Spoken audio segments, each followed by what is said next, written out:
So, hello, good morning to all of you. Saturday morning, 9 o'clock, and you're here, great. How's the energy level? Yes? Still got energy for today? We do, of course. Well, I see you got the energy, this is good. And today is our last day together. I'm looking very much forward to this intense conference, packed with beautiful presentations, interesting topics, and views from our colleagues from across Europe. There's lots to learn and lots to connect, listen, and question also.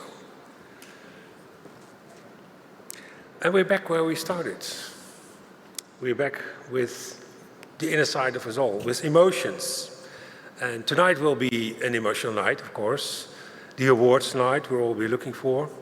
The emotions running high, that's what sleep deprivation can do to you, I guess. But what a day yesterday. We heard about our great keynote speaker, touching upon empathy and nostalgia for the past as a false image of what lies behind, but also as maybe a looking glass towards the future and current developments around us. We heard about our brothers and sisters, nature and wildlife, and that we need to take care of them, and of whom we are an integral part. About protesters that were set aside, but ended up creating a whole new religion and creating millions of followers, so here might be an idea for any of you. But anyway, on a more serious note now, let me walk you through the program of today. We have a quick look. We have a panel on solidarity just after us, on the identity of architecture, looks promising. We have the presentation of the EMYA2026, very exciting. I'll tell you later a bit more about this. And we have, of course, the all-important certificates ceremony for all nominees this morning coming up, and after that, the workshops. So do inscribe if you have not to one of the workshops. Do go and listen to the stories of the former winners, last year's winners, these excellent museums. Connect with them, learn with them, question them. There's lots to engage. And now, it's with great pleasure and an honor that I introduce you to Igor Boshivalko. Igor Boshivalko is the Director General of the National Memorial to the Heavenly 100 Heroes, a Revolutionary of Dignity Museum, the Maidan Museum. Igor is many things and a man of many qualities. He's a cultural activist, an eminent ethnologist, a museologist, a cultural manager, and art curator. As one of Ukraine's most prominent museum leaders, Igor has demonstrated unwavering dedication to preserving and protecting cultural heritage during times of conflict. Amidst the chaos of war, he has tirelessly championed the cause of the cultural sector, shedding light on the plight and rallying international support. And this is exactly why Igor won, very deservingly, the 2024 Kenneth Hudson Award for Institutional Courage and Professional Integrity.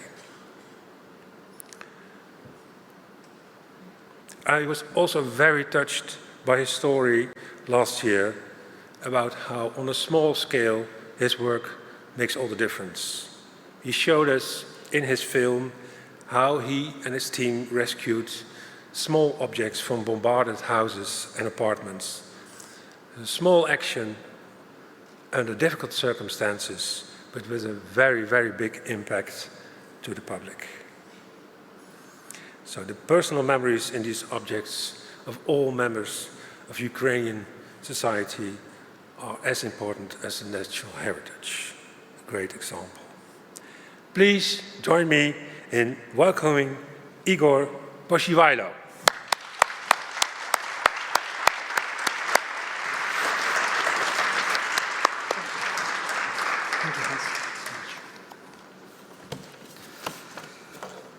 morning, everyone, and it's my great pleasure and honor to be here today with you. This European Museum of the Year Award conference and ceremony.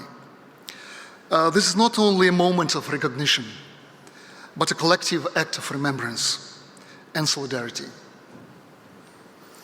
Here we celebrate more than innovation, design, or storytelling. We celebrate courage, community, and the unbreakable human spirit.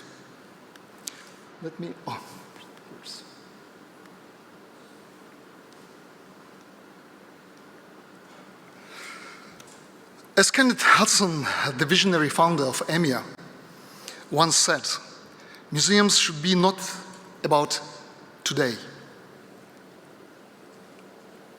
about yesterday, sorry, but about tomorrow, and the day after tomorrow. Let us take this wisdom as our rallying landmark. In these times of global crisis, of war, displacement, ecological collapse, and social uncertainty, museums do not retreat, they rise. They open their doors wider. They become sanctuaries of memory and beacons of hope. Today's award ceremony reminds me of the very emotional moment last year when I and my colleagues in my museum received recognition in Portimao, not as a reward, but as a shared responsibility.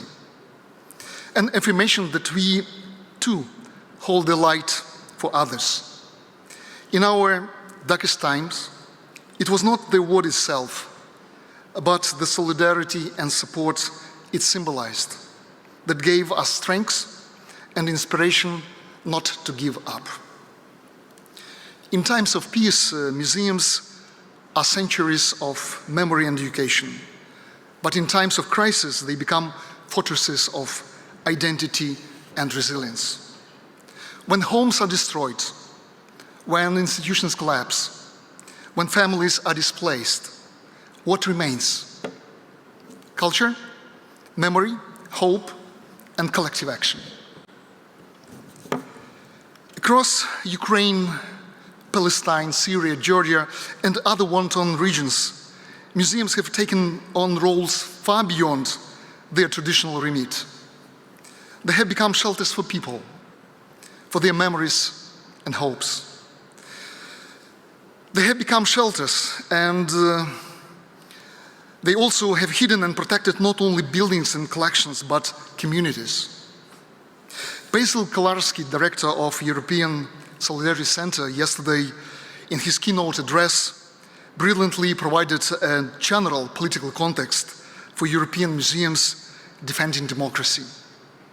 So now let me shift specifically to Ukraine. In February 24 of 2022, massive Russian airstrikes, missile shellings, and tank fires touched not only military and civilian infrastructure of Ukraine.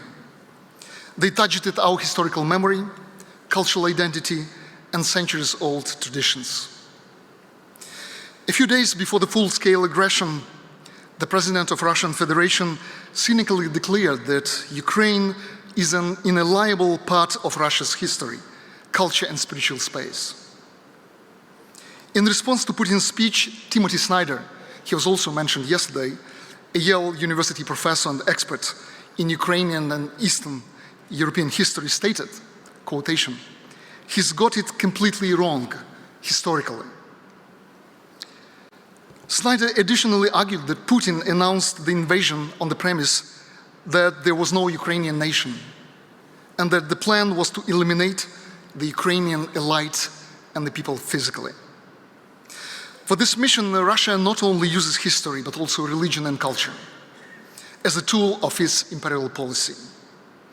This was clearly expressed in June 2022 by Mikhail Petrovsky, and you remember this situation, but let me remind you.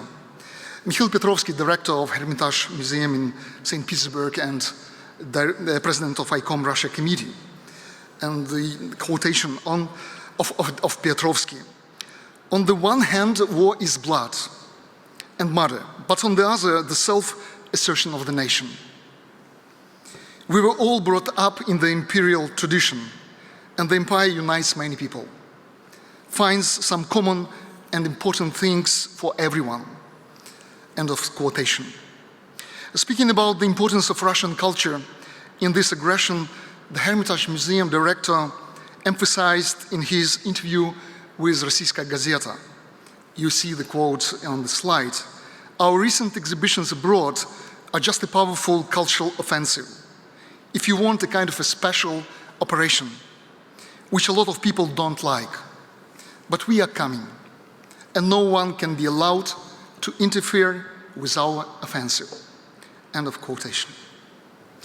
The result of this policy speak for themselves.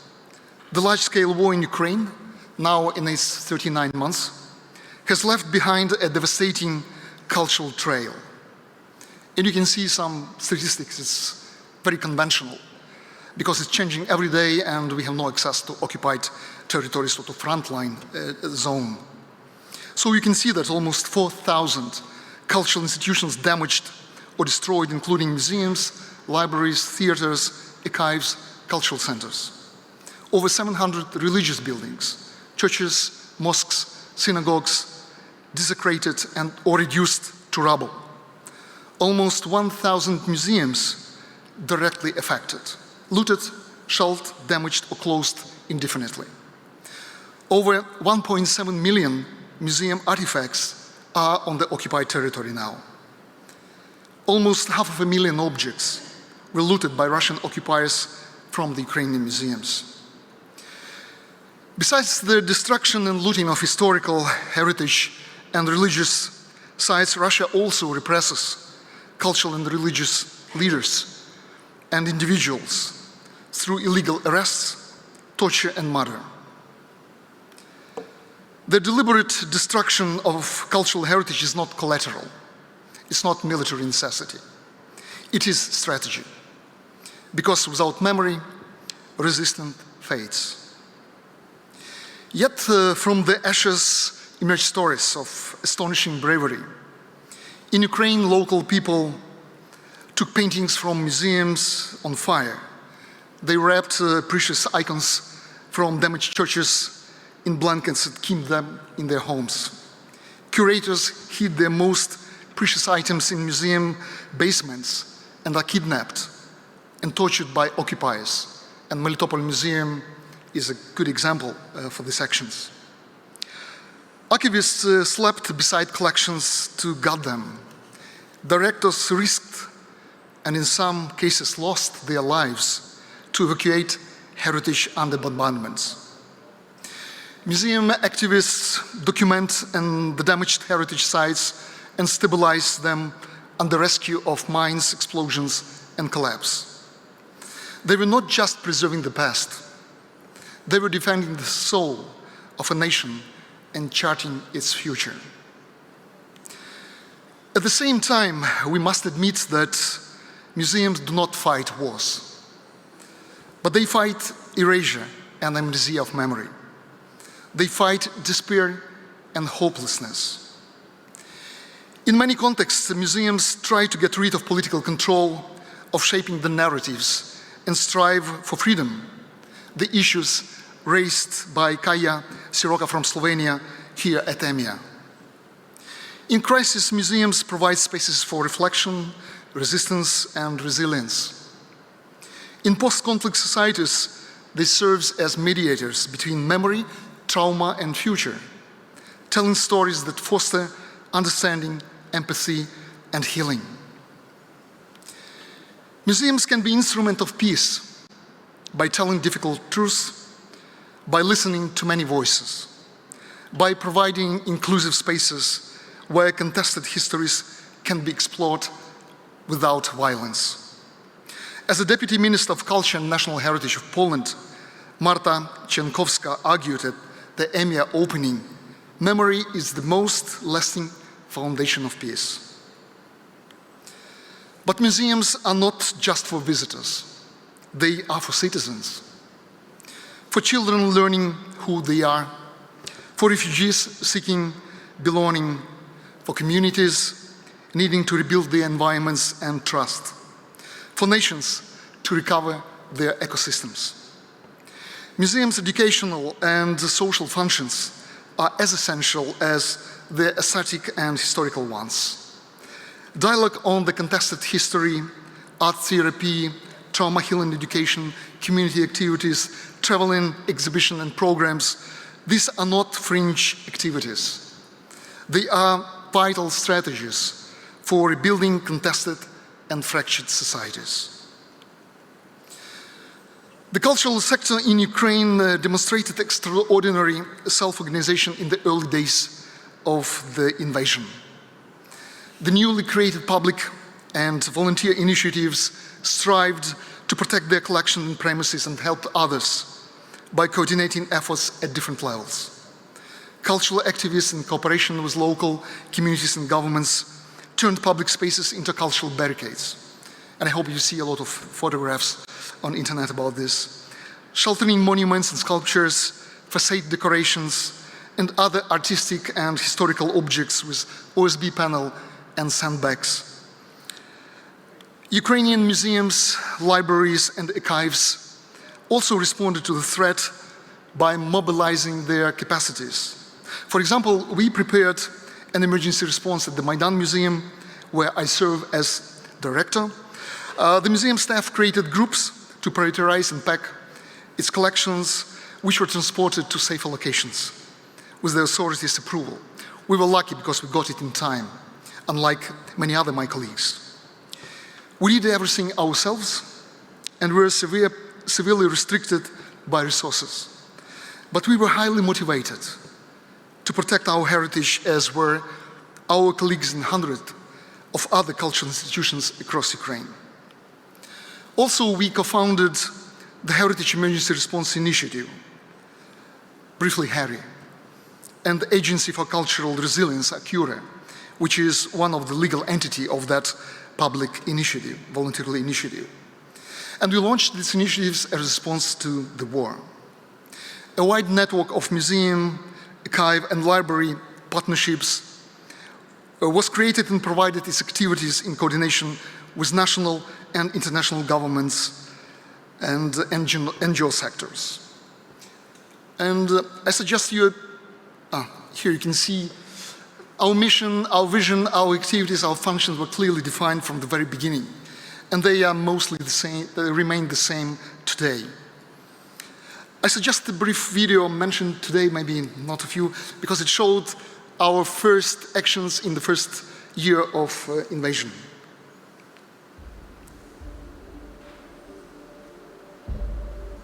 Врятувати мистецтво від війни. Зберегти цінні музейні експонати намагаються у штабі порятунку спадщини. Окупанти гатять прицільно по пам'ятках архітектури, по музеях, по наукових установах, бібліотеках, по церквах.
Thank you. So since 2022, due to international support, and this support was fantastic, not only providing us with resources, but also displaying this fantastic solidarity. We are not alone. So international support from UNESCO, ICOM, ICROM, ALIF, Prince Claus Fund, CERS, Smithsonian Institution, US Ambassadors Fund, World Monument Fund, Global Heritage Fund, Europa Nostra, European governments, Ministry of Culture, and many, many others provided us possibility to do rescue operations, organizational assistance, and consultations to over 300 museums and cultural institutions. There are the stories of real heroism in which museum directors and curators stayed within the occupied territories and tried to find a way to evacuate the most valuable parts of their collections, endangering their own and family lives. Relocating cultural valuables from most threatened territories in severe, restrictive and dangerous conditions was not the only one challenge.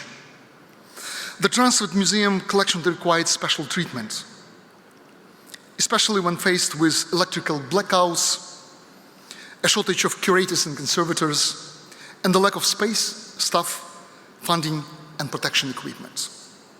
But the truth is, not all institutions were ready. Many could not evacuate in time their collections and staff.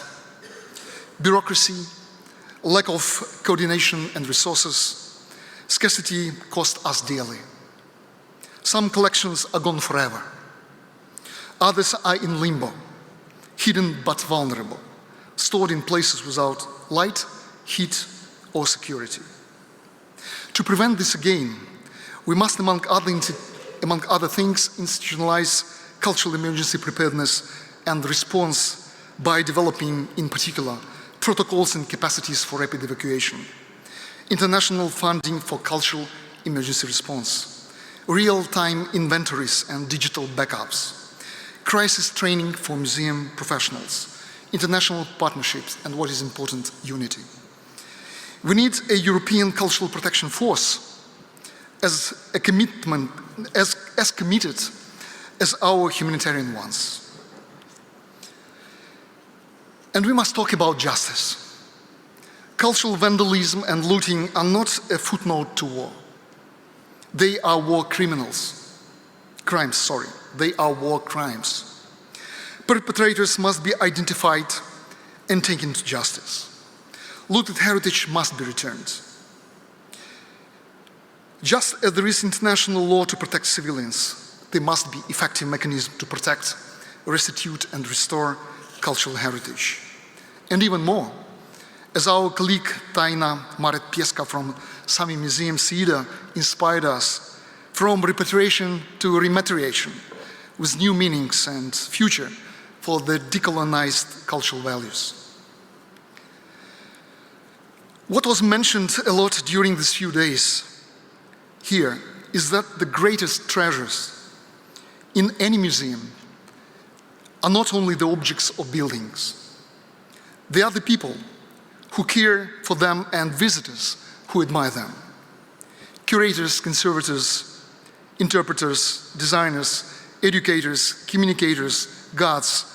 They are the moral compass of our institutions. In war, they become first responders of the soul. In peace, they become bridge builders between generations. Let us invest in them, not only in their salaries, but in their safety, training, and well-being. Because without them, the stories fall silent. Of course, the struggle to preserve national identity is impossible without the support of people who care for national heritage. And since the beginning of large-scale aggression, many cultural workers found themselves in very desperate situations. They have been forced to leave their homes or lost their workplaces, while others have risked their safety to preserve collections. Some have been completely absorbed in volunteering and helping their colleagues in this cultural field. Despite this, many of my colleagues are actively engaged in various processes to promote and contribute to preserving our heritage during wartime. This includes coordinating aid activities, capacity building, risk mapping, assessing and documenting losses, damages, and war crimes, rescuing collections, and recording oral stories from the ground. And here you can see some slides, what we do, and I will come briefly. We try to understand who is responsible for what, and we developed some algorithm of actions because coordination is badly needed. We provide capacity development, institutional and individual, including engaging our international colleagues, not only on saving collection, but also documenting crimes. We also develop international methodologies, toolkits, handbooks into our context. We test them in the field and translate, develop, adjust, and here you can see some of them. We also provide risk mapping for cultural heritage and train people and try to launch the preparedness system. Here you can see also a lot of other our activities which we do lately: damage assessment, meeting local people. Here are some reports from our missions in Odessa, in Mykolaiv, in other regions. We were commissioned by UNESCO, in particular the Ambassadors Fund for Cultural Protection. So a lot of actions. So it's briefly, but also we pursuing the museeification and memorialization, not only immediate response, not only first aid to cultural heritage, as well as creating the national first aiders team and cultural emergency response system, but also we plan for the post-war recovery, stabilization of the damaged buildings and sites and collections, and even modernization of the culture, because it's important to think not about tomorrow, but the day after tomorrow. And of course, for us, it's important to increase institutional resilience to emergencies. As we look ahead, what should our strategy be? Resilience, because we need to build infrastructures that can withstand crisis. Redundancy, digitize everything: collections, buildings, policies, knowledge. Solidarity, create pan-European cultural emergency networks. Visibility, tell these stories. Don't let the silent battles of museum workers remain unheard. Inclusion, make sure the communities we serve are part of the conversation and various perspectives are included in the national narratives. Of course, we have many challenges on this path. We need better coordination of policies and actions within the country and abroad. We need improved crisis management system and leadership in emergency management. We also need to plan for the restitution and repatriation of cultural values and bring those responsible for cultural crimes to justice. At the same time, we admit that the war continues. There is uncertainty about the situation and possible actions for employees of cultural institutions in the occupied territories. The social vulnerability of cultural workers and the pressures of forced immigration is increasing. There is fatigue, exhaustion, and burnout. However, the Ukrainian cultural and heritage fields are full of energy and actions. Museums have reopened their exhibitions and educational programs. They have enlarged their collections with new objects and stories connected to the war and the nation's resistance, of course. And they have exchanged programs, exhibitions with their colleagues abroad, and thank you for this support. Thus, we look into the future with hope, strongly believing that all these challenges will be successfully met and turned into applicable experiences for other contexts, making the European and world cultural field more protected and resilient. So, dear colleagues, in conclusion, let me stress once again that museums are not neutral. They are powerful. They matter.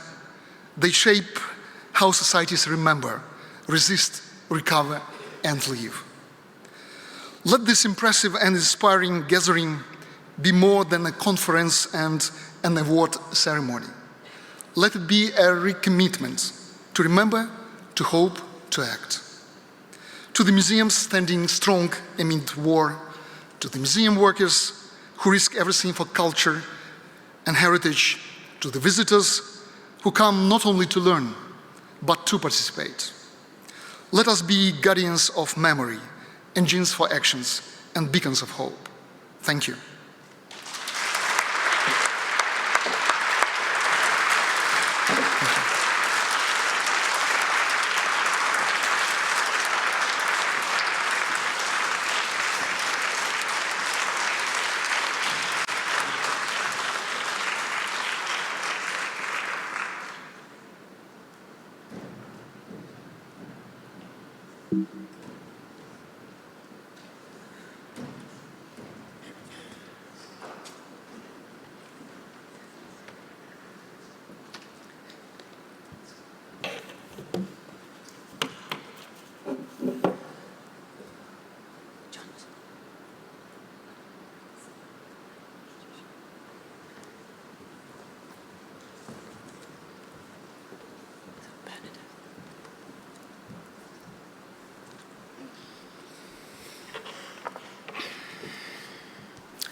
Good morning, everyone, and thank you, Igor, for that amazing keynote opening speech.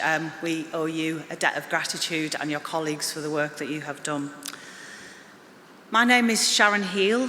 I am a trustee of the European Museum Forum. I'm the director of the Museums Association in the UK. I'm a trustee of the Thackeray Medical Museum in Leeds in the UK, and, disclaimer, I am the chair of the Museum of Homelessness, who are on the panel today. So I've got my fingers in a lot of museum pies. And partly that's because I like to keep busy and I like to keep on top of museum practice, but there's specific reasons for being involved as a trustee with the charities that I've mentioned. The European Museum Forum, I was asked to be a trustee just after Brexit in the UK, and I wanted to keep that connection with my European colleagues, as I have done over the last few conferences and award ceremonies, and it's been brilliant to connect and meet with you over the last couple of days.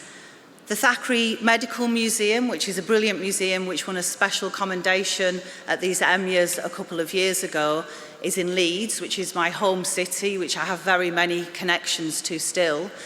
And also it's on the footprint of an active working hospital. It's one of the former wings of the hospital. It was formerly also the workhouse for the city. I was born in that hospital, as was my twin sister.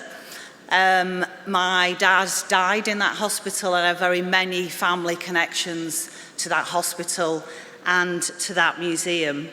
And the Museum of Homelessness, well, you're going to hear why it's such an incredible honour, I think the honour of my career, to be associated with that museum. I'm going to introduce the amazing panel in a second, but I had a few reflections on the last few days that have led to this discussion this morning. First, let's acknowledge last night's incredible, uplifting, invigorating, and just amazing concert that we all took part in. When we look at the state of the world today, you might want to take the lyrics that many of us were singing seriously. Wake me up when it's all over, when I'm wiser and I'm older. But the problem is sleeping is not an option, as we've heard from this morning's keynote. And we can't sleep through what's happening, because according to the popular press, we're all woke anyway. A couple of years ago, I appeared on a national newspaper's woke list, the Mail on Sunday, which is a badge of honour for me to be described in that way. We can't sleep through what's happening in society and what's happening to our communities. We've talked at this conference about community, defending democracy, the dangers of polarisation and populism and nationalism, and we've talked about war and violence in society. These are all big issues, and as I said yesterday, my question always comes back to what can a museum do in this space and what can museum workers do?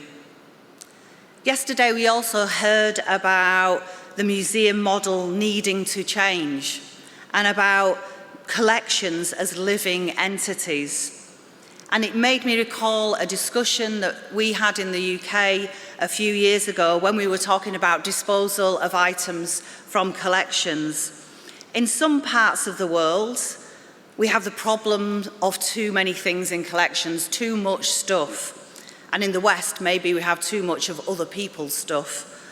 And one museum director said in that conversation, he viewed museums as living organisms, the whole museum as a living organism that breathes in and breathes out, that collections come in and can also be released into the world, and that museums should be permeable in every sense. And that made me think that includes community and how we work with community.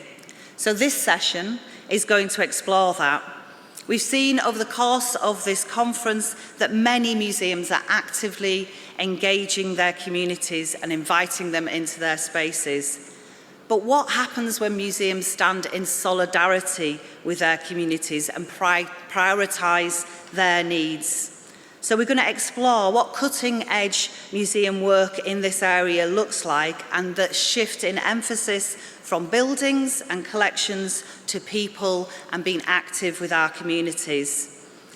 On a technical point, we've got a panellist joining online. Hybrid can be tricky, as we know, but I believe in the art of the possible, and I also believe in the amazing tech team, and that is going to work. Please use the Slido for questions. That's working as normal, so if you hear things that you're interested in or want to know more about, put questions in Slido. But I'm now going to introduce my amazing panel. I've literally got museum stars in my eyes. We've got Bernadette Lynch, a museum writer, researcher, and founder of the International Solidarity in Action Network with members in 37 countries, and also a former EMYA judge. We have... Yes, let's applause all. We also have Salma online, formerly the coordinator of the Multaka Project, Museums as a Meeting Point at the Museum of Islamic Art, and a researcher and now project coordinator of the Solidarity in Action Network.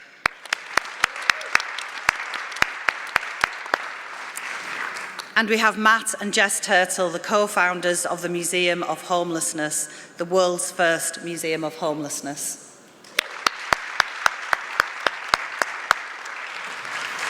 It's going to be a brilliant session. Please listen carefully and think about asking questions.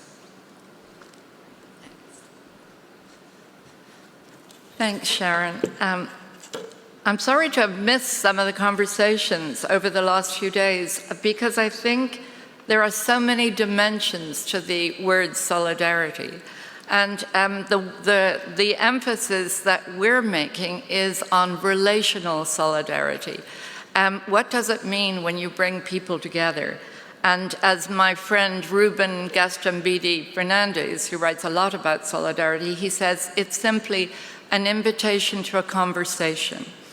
And it's as simple and as difficult as that, as we all know, I think, in museums. So back in 2021, at the height of the pandemic, when it was very hard to have a conversation face to face, none of us could meet in person. A group of us set up a conversation internationally, and we set up a network, the Solidarity in Action Network, to try and sort out our problems with museums. Within 6 months, we had people joining that conversation from 37 countries, so there was a lot of interest. And these were people from grassroots organizations, from museums, some activist academics, all sorts of people. And it was, we wanted to create a safe space because for some of the people, these conversations about their own institutions and the work inside their institutions was for them very difficult. And in other situations, the politics of where they were situated made these conversations very difficult. So why did we, and why are we still having this conversation? So much so that 30 of us from around the world are now writing an open access book about it to be published by University College London Press next year. What we wanted and still push for is to move away from museum performativity. It sounds very harsh. I know everybody is really working towards working collaboratively with people, but it doesn't always work. And as we know, there are many obstacles within the institutions themselves. So we were concerned about empty slogans of solidarity. And as I've written about a great deal, about participation light in museums, with people being left to feel as though they were passive beneficiaries rather than active agents in their own right. And also we were really interested in the times we're living in. How can people working with museums become agents of change? As Sarah Ahmed puts it, how can it be a heightened capacity to act when they work with us? Is that always the case? So we wanted to see if it's possible to move from a colonialist, extractive model of museums' relationships with their communities. Let's see, this is the Solidarity in Action Network. We wanted to know if museums situated in very different places in the world could learn from each other while practicing what that felt like when they were trying to practice real solidarity. But far more importantly, we wanted to hear from grassroots and activist organizations how they felt if museums had the capacity to be socially useful in active solidarity with them. And if so, what would have to change? What would we in museums have to learn or unlearn? So it's a little bit like this. If we think of ourselves, all of us, on this spectrum with our institutions, some of us are very in the happy position of having museums that have moved along that spectrum with us and are supporting us. And I know that EMYA celebrates those museums who are really working hard at this. But some of us, if we're honest, are still in conflict with our institutions and often feel like we're pushing a boulder uphill. Meanwhile, as we all know, and we've just heard from our colleague so movingly from the Ukraine, we're in polycrisis in all kinds of ways all over the world. And by 2021, it felt far more urgent that we figured out how to work in solidarity and break through our relationships with people. Here we were never more globally interdependent, and that's a key word for solidarity. But how could we work together to make solidarity a working practice for museums when we're never more divided as people? How could we move away from this performativity? I mean, we can call ourselves allies, but how committed are we? And then we'll see a museum today that is deeply committed. I mean, the absolute epitome of solidarity. And when our alliances with others still don't allow for them to speak out, and sometimes to speak out critically to the museum, much less take the lead, and worse, be treated like victims, to be made to feel that they cannot escape their victimhood, and in fact, sometimes the museum inadvertently reinforcing victimhood. So solidarity focuses on who leads and how, as well as on the collectively identified issue or cause. It goes like this, it's as simple as this. Who is the we? Who are the they? And what is the problem we collectively want to address? So through many tough conversations, this is what we've learned, that solidarity centrally means becoming aware and acknowledging our own positionality. This is a key word in solidarity, and that's as simple and again, as complicated as knowing what you bring to the conversation. What kind of assumptions do you bring? And we all have them. You know, we have all kinds of attitudes when we get into conversation with people. We think we already know what they know. How do we understand our own prejudices that we bring to these conversations? And it involves everyone.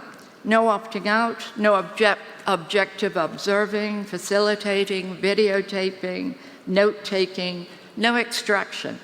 There's no inside or outside these conversations and these relations. It's a relational commitment. We're all in or we're not in at all. And it means we sign up and show up for each other, and this is the other key term we've discovered over these 4 years, as critical friends. And that means that we're willing to be challenged and to challenge each other no matter how tough those conversations may become, no matter how much conflict may arise, welcoming in what, as somebody called it, good trouble. So working with collaborators as critical friends includes challenging the museum staff's own roles and assumptions as we try to build these relations. It's not easy, but it's enormously important and rewarding. And many of us feel that this is what lasts. The exhibitions, the projects come and go, but the investment is in these relations. So it's first and foremost about building relations. And it is all of these things. It's not a performance. Sorry, I could go back, but I'll keep moving. As I mentioned now, 30 of us from the network are working together, and we're acting as critical friends. And I can tell you, as editor of this book, that is the most difficult thing. We're all critiquing each other's writing so that we are trying to practice what we preach. And all of us are situated, we're in 17 countries, very different situations. So it's an exercise in collective criticism and self-reflection. We're not hiding any of the difficulties, and we're definitely not giving each other prizes, because I think what we've absolutely agreed is that solidarity, there's no end point. It's a constant review of how those relationships are. So I'm going to give you a very quick couple of examples.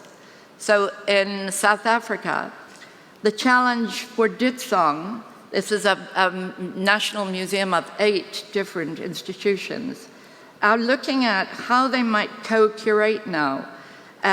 When the local communities around these museums want access to the resources in new ways, in ways that are meaningful to their growing identity and self-determination, to access them as emotional and spiritual and sometimes, most definitely, political objects.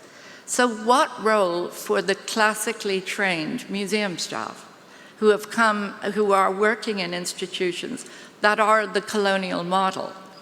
These museum staff are entering into these conversations with these communities to see what learning and unlearning everybody needs. These are really, my favorite word is messy. These are messy conversations, but they're importantly messy.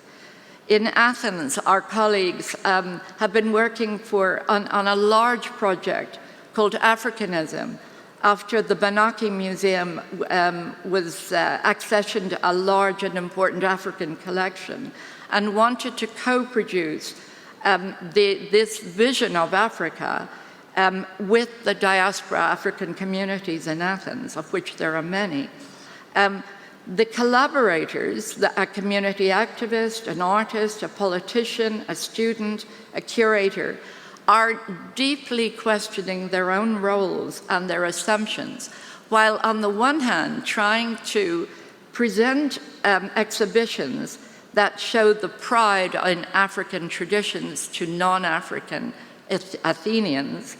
On the other hand, not wanting to hide the difficulties for African populations trying to get by in Athens, in great difficulties. So how do you do both, and how are we honest in these relationships? I'll give one more, are we okay? In Romania, our colleague is in a collective conversation developing work with the Roma community about the prejudices and assumptions by the museums in Romania towards the Roma communities.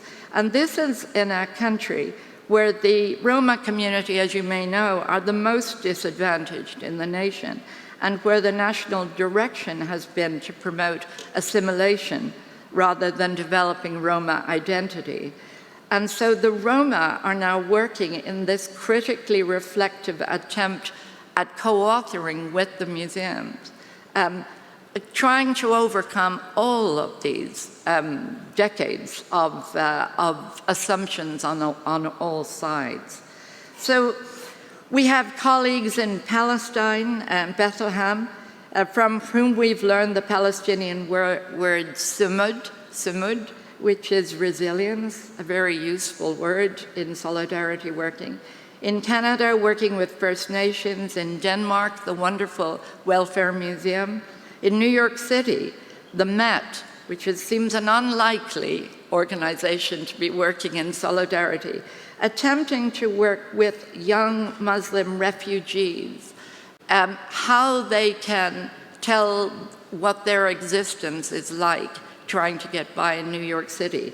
So the staff learning from these young refugees, Met staff, and seeing how can they make any inroads into an organization as enormous and as set in its ways as the Metropolitan. We have a colleague at the Museum of London who has a long history of working with refugees and really interested in the notion of hospitality and how that word is understood globally by so many different cultures in a different way than we might use it in a museum towards refugees. Okay, so to end up, we've experimented, as my colleague Salma will tell you, bringing people together and really hosting these conversations. But I think it comes down to people learning again how to be with humans. Sometimes we have to relearn. People attuned to each other, paying attention, listening. As Simone Weil said, it's like loving solidarity. It's central to social justice. And it's as simple as that, solidarity as a radical act of love. I think it might be exactly what we need. Okay, thank you. Thank you. Thank you so much, Bernadette. I'm going to hand straight to Salma now. I hope you're there. Yes, you are. Salma, over to you. Thank you so much. Good morning, everyone. Thank you for accommodating the online presentation. So, as Bernadette mentioned, we tried to see how we could be better examples, I would say, or more true examples of community solidarity with the communities and community-based projects. And therefore, we have launched the... I'm sorry, I'm not sure if you could still hear me. Yes. Perfect. So we have started a project called the Critical Friends Project with the Birmingham Museum Trust. The project was called Critical Friends. As you can see, I'm going to talk a bit about this project, and I'm also going to talk about how this basically translates into institutions or into working within institutions. So the Critical Friends Project was a project, as I said, collaboration with the Birmingham Museum Trust. And the idea was, how do we build a community-based project?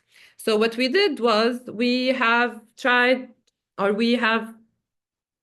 brought together members of Birmingham Museum staff. We brought 10 members of the Birmingham Museum and then 10 community partners of the Birmingham Museum. We also had 10 representatives of 5 different museums that were already part of the Solidarity in Action Network, and 10 representatives of their community partners as well.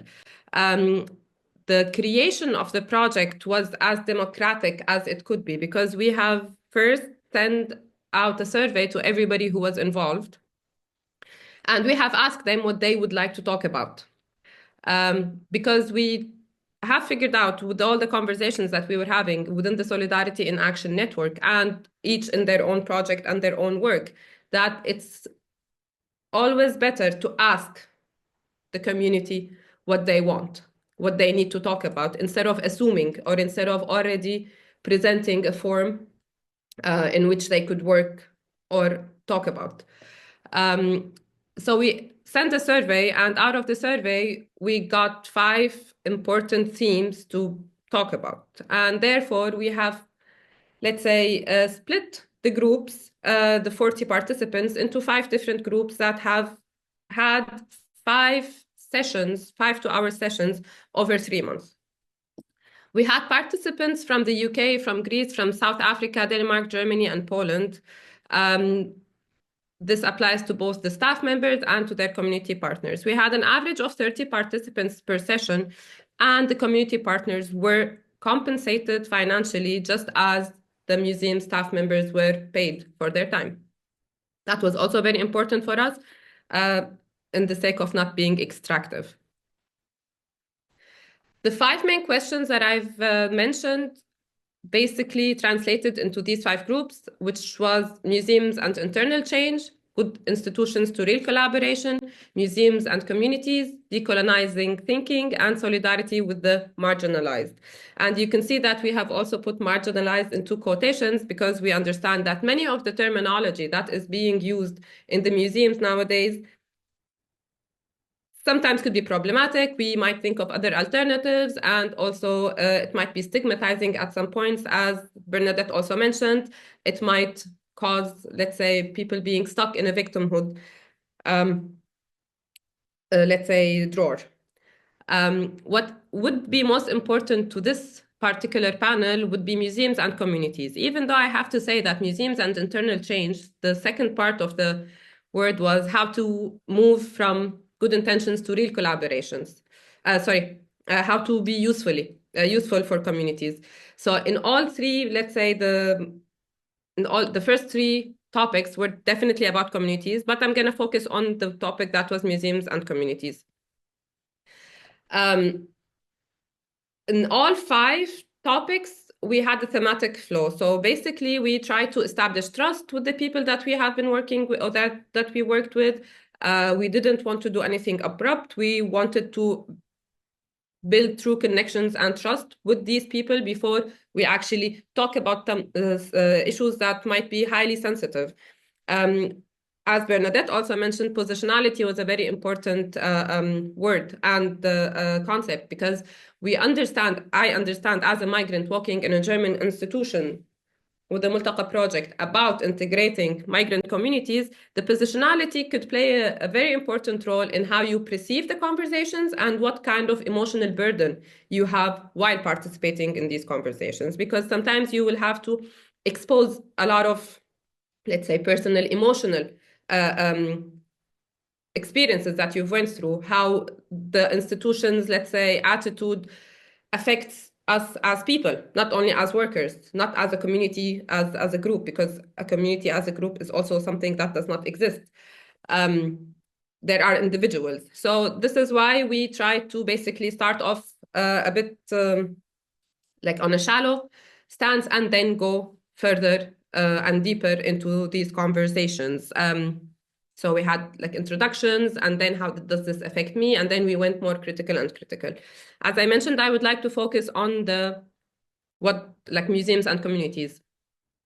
That was, I think, one of the most revealing experiences of my life as a museum worker, because I discovered that all of the things that we had faced in the Multaqa project were some things that were not only limited to the Multaqa experience, let's say, which I will talk about in a bit. But you can see that we have talked with the community representatives. We've talked about what a community is.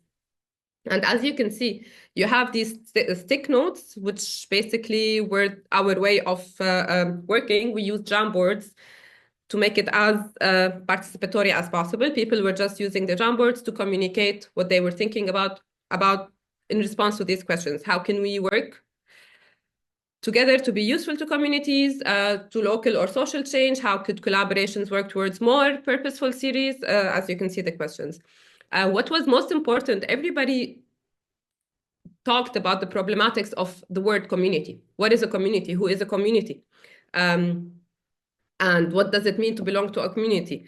People talked about their fluid identities, basically, and that even though they might belong to one community at a certain point, they might belong to another community, and that this is highly problematic to assume that there is one homogeneous group that would identify as a community, and that these people actually all have similar interests or similar problems, because it rarely is the case. I do understand that it's way easier for museums to categorize people as target groups, because this is how they can gain funding for their projects as well. And this is needed in a structure of funding and projects, but it doesn't really translate reflect what the people actually need. We talked about how trust is gained, and most importantly, people talked about patience and centering communities, not the museum and not the museum's goals. Of course, tokenism was always present in our conversations. So that was the idea. The Critical Friends project was basically aiming to understand how to do it.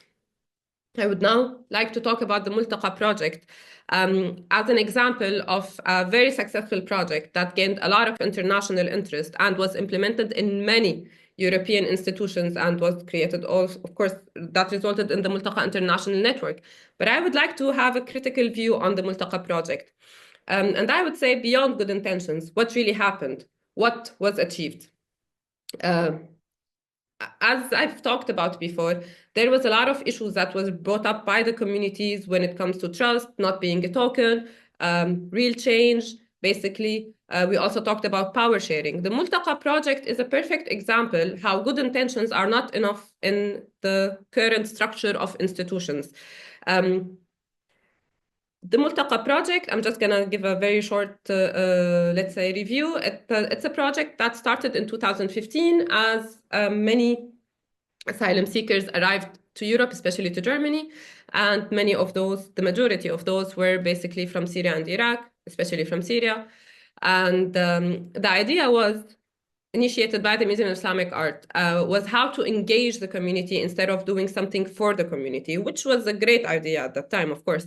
And it talks about agency, it talks about giving a platform for people to share their opinion. It talks about people as active agents instead of basically passive receivers of help. And it really was intended this way. As the project developed, so the project's name was basically at the beginning Refugees as Museums Guide. And then we wanted to break out of the refugee, let's say, category. And then we started saying newcomers as museum guides. And then we also wanted to break free because we understand that our identity and is not something that is stuck to one point of our life, but it's something ever evolving. And that the community that we belong to at the beginning was also evolving, was finding more space in the German community. And it was always a mixture. It was basically a boiling pot of different identities, creating like a new identity. That was ever changing again. So that was important about the naming. And then as the museum, the project first was independent from the museum structure, so it gave us a lot of independence. As the project gained its place as a part of the institution of the Museum of Islamic Art and of the State Museums of Berlin, we started noticing, even though I, as a member of that community and a guide at the museum, was the coordinator of the project with my colleague at that time, who was also from Iraq, and seemingly we had agency, let's say, we noticed that once we were a part of the bigger institution, that our scope, where we were moving, got smaller and smaller and smaller. And even though we had the, let's say, the prestige of being the project's coordinators and managers, we kept hitting an institutional wall. Whenever we wanted to change stuff and move forward from being a project, we hit an institutional wall. And that brings the question, how possible is it to actually function within the institution without changing the institution's way of working, let's say. So this brings me to the key concepts that we have talked about in the Critical Friends project. That was also one of like many important issues at the Multaqa project as well. Who is centered? Is the institution centered or is the community centered? If the community really is centered, then isn't the institution supposed to give up some of its power and give it to the community to actually achieve real change? Why and who are we doing this for? Are we doing it to be a good-looking institution? Are we doing it because everybody was talking about refugee engagement in 2015? Or are we doing it for the community themselves? And this is, again, this goes, the second point is what I was talking about. Can cultural institutions that are functioning within this capitalist fund project form, can they really offer change or offer real change? And as Bernadette mentioned, and as I've also mentioned, positionality is a great, it's a very important topic. Who is doing the heavy lifting? So if you basically take all of these projects and look at the emotional labor that's being done, who is doing this? It's usually the people whose the project is supposed to be for. So it's usually the people with migration background. It's usually the people that are marginalized who are doing the heavy lifting. And this is basically just perpetrating the bigger cycle of inequality. It's basically the museums and the institutions seemingly empowering these communities, but actually using their labor and using them as tokens as well, if the institutions are not going to change the way they work. I'd just like also to end with the this picture that also is very touching for me personally, to move forward from representation and to move to participatory democracy. As I mentioned, the Critical Friends project was a great example of this. The community partners were included from step one. There was nothing done without their participation. But through participation, they voted on the issues that wanted to talk about. We've talked about how to create the entire co-consultancy project. Institutions are not able to offer this. They are still stuck at representative projects. So this is very important to talk about. I think we have to center the communities if we want to be in solidarity with the communities. I would also like to end with one note. I think solidarity is something that is should not only be available when it's easy.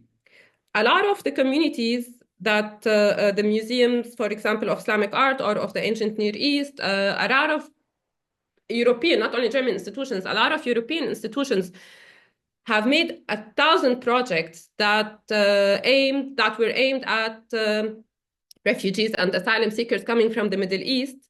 And still, at the same time, we have seen since 2023 that none of these big institutions have presented a good example of solidarity when it was difficult.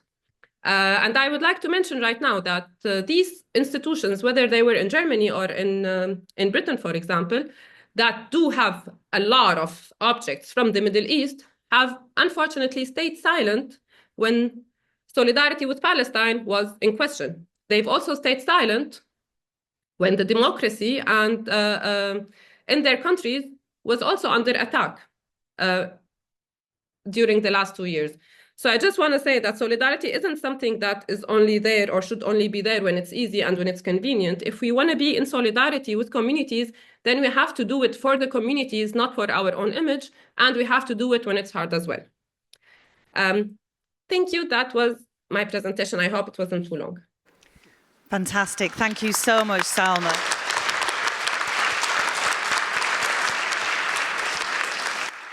Thank you, Salma. And I realise it's difficult to join online, so very much appreciate your presence here. And now over to Matt and Jess Turtle.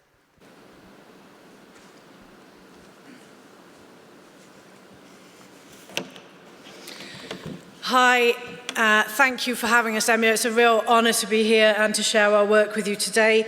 We're going to talk about love and rage, and we're going to explain to you a little bit about our survivor-led museum, which is in Finsbury Park, North London. We've been running Museum of Homelessness for about 10 years, but in the last 18 months we've got our first building. You can see it here, and our crew here, and the museum now employs 20 people with experience of homelessness or addiction or other traumas, and we also have 60 volunteers. And we're a community-first museum because the situation for homelessness and inequality in the UK is very bad. So the subject of this session is about how we build solidarity with communities. And so for the Museum of Homelessness, who is our community? What are we talking about here? And understanding the situation that community members in the Museum of Homelessness's orbit face is extremely important. So I'm talking here about people who are living on the streets of London and further afield in tents, or living on buses, or perhaps people who are in insecure and unsafe accommodation or in emergency shelters, or people who are in the UK's asylum system and families who are placed miles away from their network because of that chronic shortage of housing. So there are many different kinds of homelessness. There are many different kinds of situations that impact on the lives of people who are in the museum's networks. And yeah, it's important to understand things like this graph, this data, but that's the first part of solidarity, really. And Augusto Boal, the Brazilian philosopher and theatre activist, talked about solidarity being something where you run the same risks. So that's about actively participating in the struggles that your community is facing and facing the same challenges. And that's difficult to live up to. I've seen someone else use this quote before in a presentation, and he said, it's quite hard to live up to that. And we find that in the Museum of Homelessness because the situation is really, really difficult. But we have a go, don't we, Jess? So because the situation is so bad, the Museum of Homelessness has always been a museum of action, a useful museum, and this was never better explained, I suppose, than in lockdown 1. We were out on the streets every single day during the pandemic. We didn't lock down. We set up a supplies and food centre. Sharon, our chair, is responsible for making hundreds of cheese and pickle sandwiches to go out on the streets, because everybody involved in Museum of Homelessness is involved in community action. And I love what Salma said about the why. Like, why are we doing solidarity? We are doing solidarity because people in our community are dying, preventable deaths. Homelessness of all kinds is record numbers in the UK. So Museum of Homelessness is the answer you get when you ask homeless people now, what should a museum be? So it's a museum of action. It's also a museum of emotion. Two of the emotions we work with the most are love and rage. And love shows up on our site in deep ways, in ways where radical care is shared, in practical action. We close the museum during winter. We run an emergency cold weather shelter. We set up a legal clinic for homeless Roma in the UK to achieve their settled status after Brexit so they would not be deported. We pay people's vet bills for street dogs. We fund therapy for all of our staff and volunteers because this work is hard, especially if you're a trauma survivor, which most of us are. We also run a housing deposit scheme for refugees who are made homeless by the UK government, and that's our anti-racism in action. So this is community action. This is how MOH shows solidarity. And this sort of practical action, I think, is quite new for museums, but it's not new for homelessness. And we are part of a grassroots tradition of people with experience of homelessness finding solutions for ourselves. I have experience of homelessness. My parents were homelessness organisers. My dad was homeless for decades and set up his own community. And you can see in the top right here, that's me as a baby with my family of homeless people. And that was an unusual childhood, but one which has given me a deep compassion and understanding of humanity and an ability to organise things. So we need the wisdoms of our elders. For MOH, our heritage of homeless people making our own solutions is in our archive, but it's also alive in our actions today.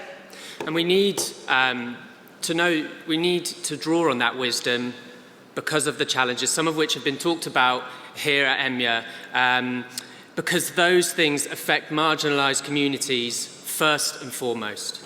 So some of the things we respond to at the Museum of Homelessness through our own investigations that we carry out are disinformation, wealth extraction and climate emergency. And they're not abstract concepts. They are actually things that are happening in real time, coming together.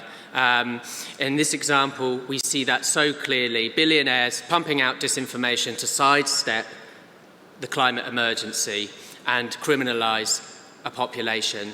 And the effects of that behind the scenes are really, really serious. We see the active consideration within the Project 2025 manifesto and the architects behind that to incarcerate homeless communities in the US. And we know from some of the things that we've heard at this conference that this is a global movement which is trying to hollow out democracy.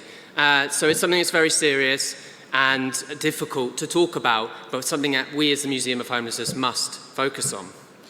So these things are disproportionately affecting our community first. So disinformation, wealth extraction, climate emergency is hitting our community first. So we are, as a museum, doing the heavy lifting on finding responses to it. Luckily, our community also has the answers. Homeless people are creative. Homeless people can solve problems. Homeless people can survive. So when we opened the Museum of Homelessness's first building last year, we opened with a show called How to Survive the Apocalypse. We would teach our audience some of the skills needed for these times.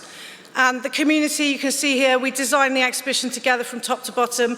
The community, we came up with 5 tips to survive the apocalypse. First of all, we find refuge. Find refuge in your people, your space, maybe even in your museum objects. We share resources. We're really good at that on the ground. When the pandemic hit in our community, we were sharing everything we could find whilst the supermarket shelves were being emptied by other people who were hoarding in their homes. We also question everything. As Matt has shared with the investigations, we try and look at what's happening behind criminalisation policies and things like that.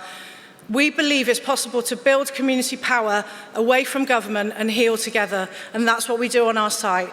And through doing all of these things, we can rewrite the future, and that's where we find hope. So our act of love to you today at this conference is to share these 5 tips from the community.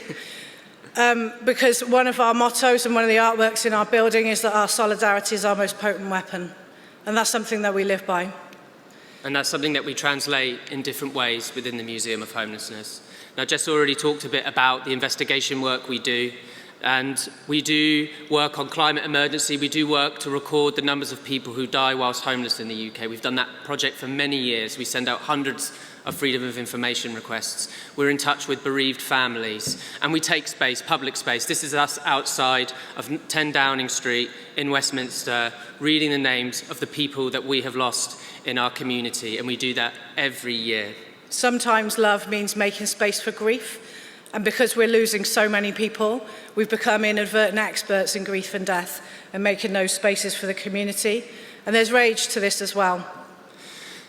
Yes. There is rage to this. There's headlines, there's conversations with politicians, there's the fact that people really care about this in society and are propelled into action as well. No one wants to see people dying whilst homeless, and so we find the work that we've done over many years now can have a lot of impact and can lead to real lasting change. And I think we've seen other examples of this at this conference of where there is difficulty and there's so much innovation within museums that can come as a result of that. This is an announcement made by the UK government last year in direct response to our findings that they would announce £10 million extra for emergency provision and shelters after we released our findings. So something can come of this work.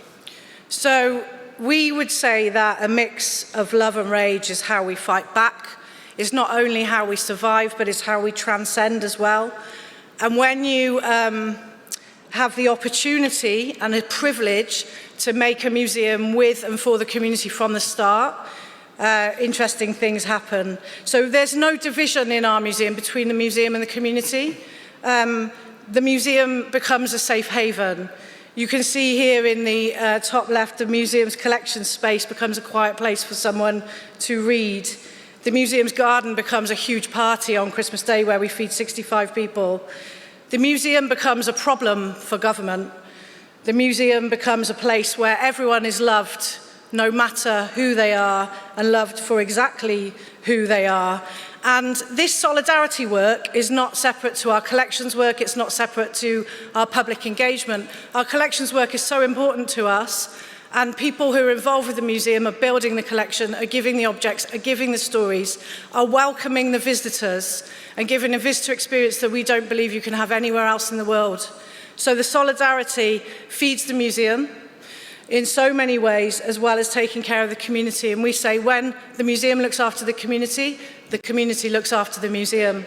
So if you're in London anytime, it's a really warm offer to you to come and visit and meet our community and hear our object stories, because it's been wonderful being here today, and it's a real privilege to be on this panel. So thank you for listening. Thank you.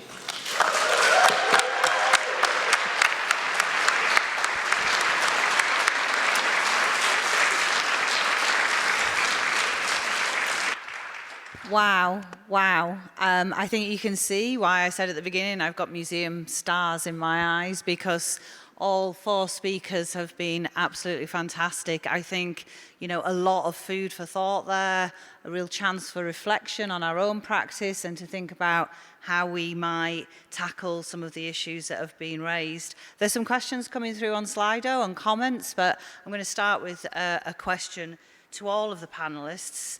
And it's about this concept of community, because we use it a lot, I think, in museums. We talk about community and communities, but communities are not homogenous. So how do we deal with things that we've talked about over the last 2 days, the polarization within communities? People might not always agree with us. So how do we deal with increasing polarization in society, in the museum space, when we're thinking about community? Does anybody want to go first on that one? Salma, if at any point you want to go, just stick your hand up and I'll call you in. I'm conscious of including you on the online space. But communities are different and diverse. How do we work with them and when they have a range of different opinions? Jess? Jess first and then Bernadette. We're working actively on this. It's really interesting because people who are homeless, especially say homeless men who have been on the streets a long time, are being targeted by disinformation, far-right disinformation online. So people might have views that have been swayed by that disinformation, right? But at the same time, we have a very diverse population on site, and we have like a very high number of transgender people, for example. So around gender diversity and people who have no experience of gender diversity and haven't had a political education and have been subject to disinformation, how do we bring those 2 things together, keeping our trans staff and community members safe at the same time as educating people without shaming them and not pushing people further into radicalization? So at the moment, as a community, we're working on educating without shaming. If someone is causing harm to others, obviously we have a firm line on transphobia.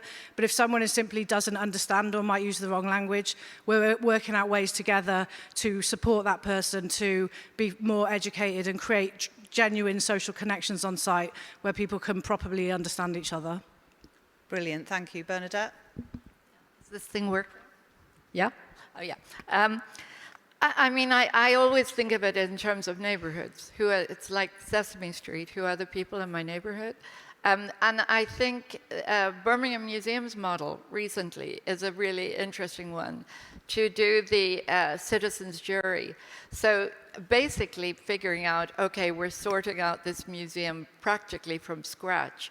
How do we know what this city needs and what the city wants? And we know that there are all kinds of divisions here, but how will we even start this without bringing people together to have a conversation? And of course, I mean, the big thing that links most people these days is a level of anxiety. I mean, there is such a high level of anxiety in any of our communities and in ourselves. So if you're going to have a conversation, that's a good starting point to look at what are these fears that we're all facing and how are we going to work on them together.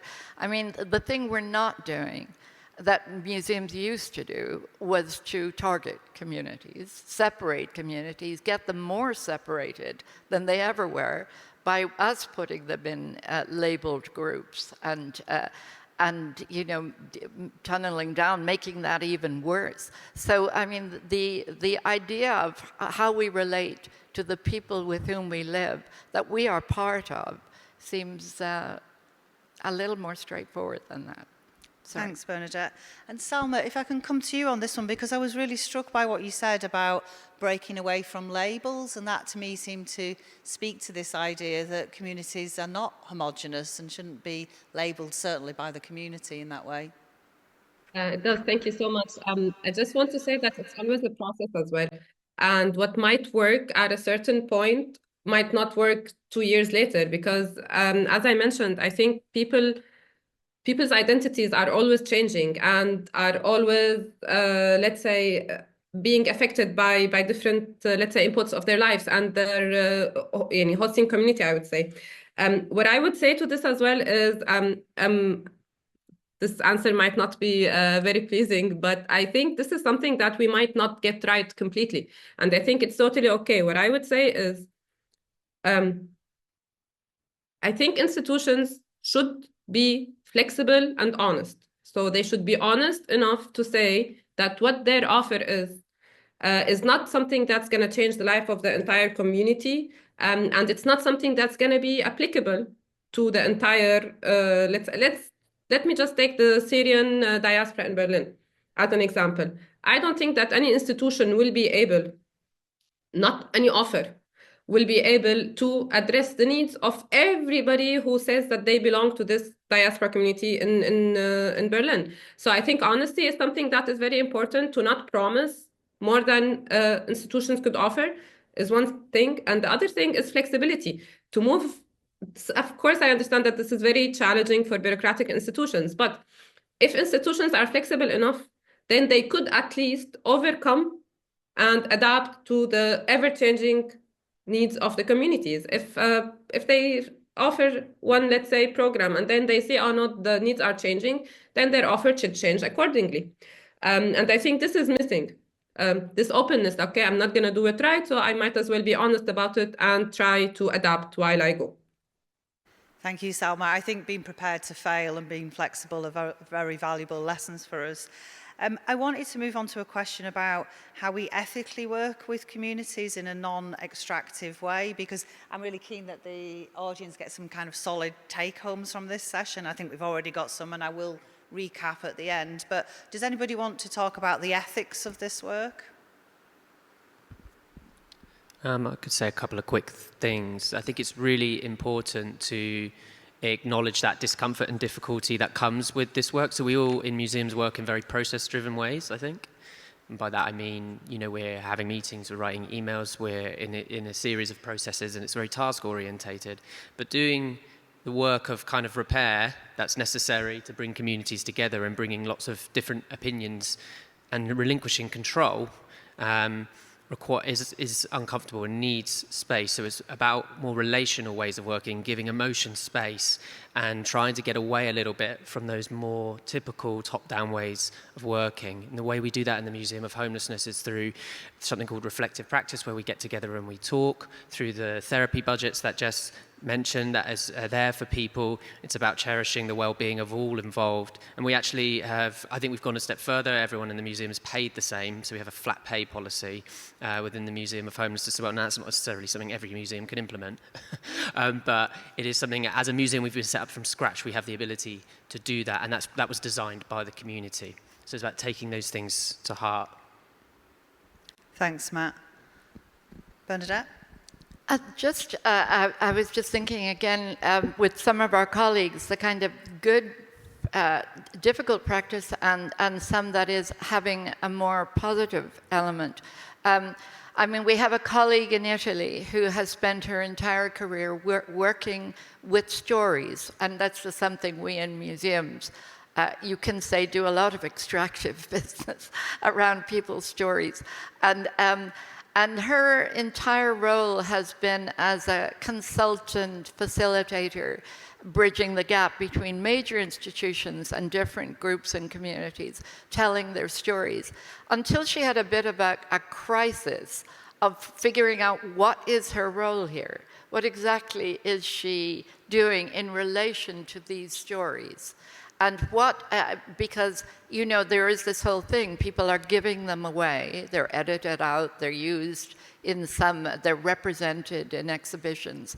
And so she's writing very movingly about how that has to change for her. Just switching to another example, I mentioned the Welfare Museum, the Danish Welfare Museum, and if you don't know about it, please look this place up. They're great.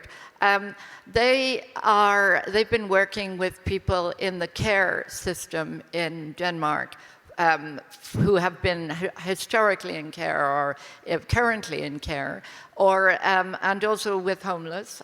They've been, but one of the things they do is that they do a lot of co-researching.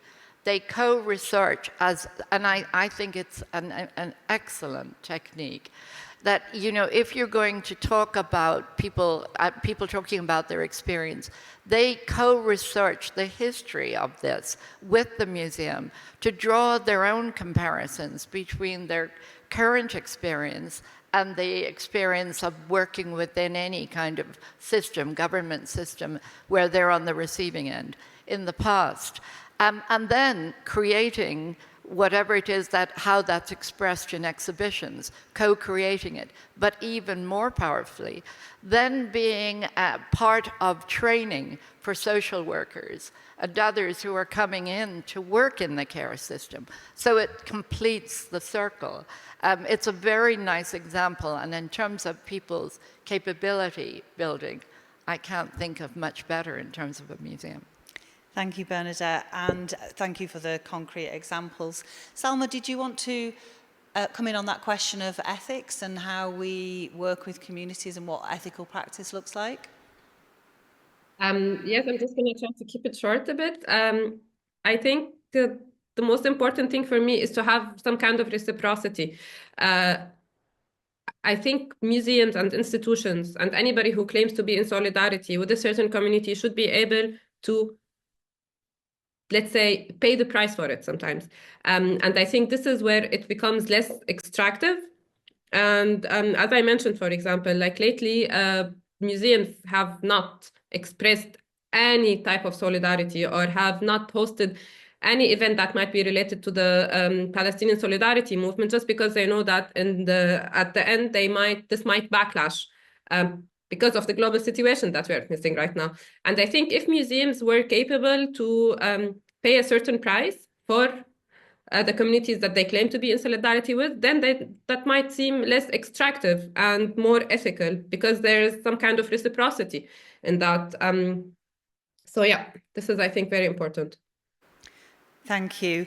Unbelievably, we are coming to the end of this session, and I think we're actually running a little over because we started slightly late.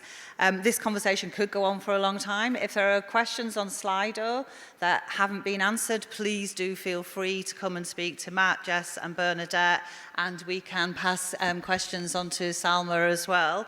I just want to recap some of the things I've heard very quickly about being flexible, honest and transparent, educating without shaming, the concept of neighbourhoods and the neighbourhoods and communities around us, not over-promising, listening and learning, sitting with discomfort, reflective practice, and moving beyond co-production or starting with co-researching, which I think is amazing, and Salma's last point on reciprocity, which I think are amazing take-homes from this session. So please give a round of applause to what has been a brilliant session and an amazing panel.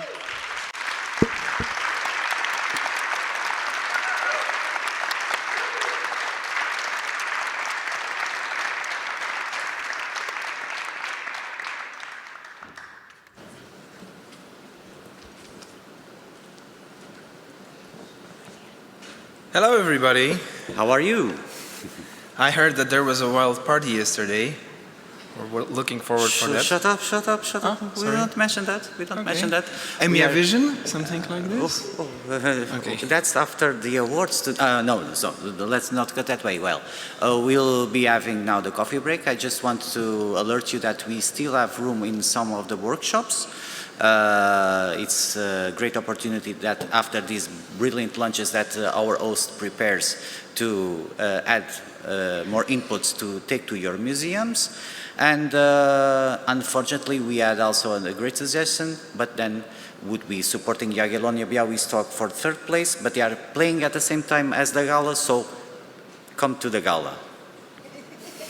Piotr. I have to accept that, and I will. But go Jaga, go Jaga. Yes, exactly. So we have, according to the plan, 10 minutes of a coffee break. We will extend that, but please be here back in a quarter or 20 minutes, okay? Have a nice break. It's right over here. Take your time. See you very soon.